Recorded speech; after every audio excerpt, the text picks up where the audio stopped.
দর্শক, আমরা বড়দিন আয়োজনের খবর জানবো।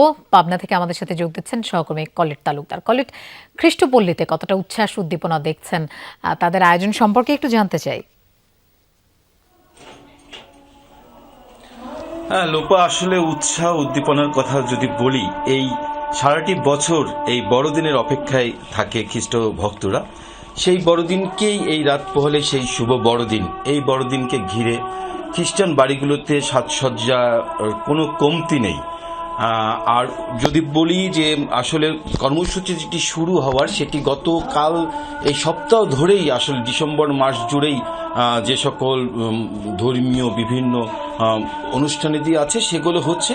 বিভিন্ন পাবনাতে 24টি গির্জা রয়েছে। 24টি গির্জাতে আসলে এক একটা গির্জায় সুবিধা মতো তারা উপাসনা সময় নির্ধারণ করেছে। আমি যদি পাবনা শহরে যেটি রয়েছে, পাবনা সদরে ব্যাপটিস্ট চার্চ, সেটি আগামীকাল অর্থাৎ 25শে ডিসেম্বর সকাল 9টায় বড়দিনের যে বিশেষ প্রার্থনা সেটি অনুষ্ঠিত হবে।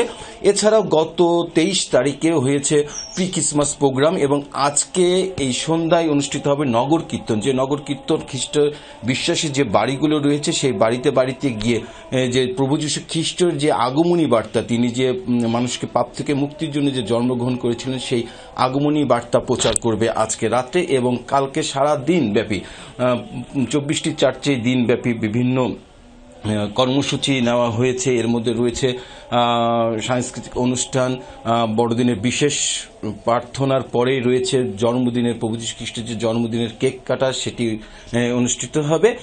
এবং এইভাবে সারাটা দিন আসলে চার্চগুলোতে ধর্মীয় বিভিন্ন আচার আচরণের মধ্যে শুভ বড়দিন পালিত হবে। লোপা, কলিট, আপনাকে ধন্যবাদ আমাদের সাথে যোগ দেওয়ার জন্য।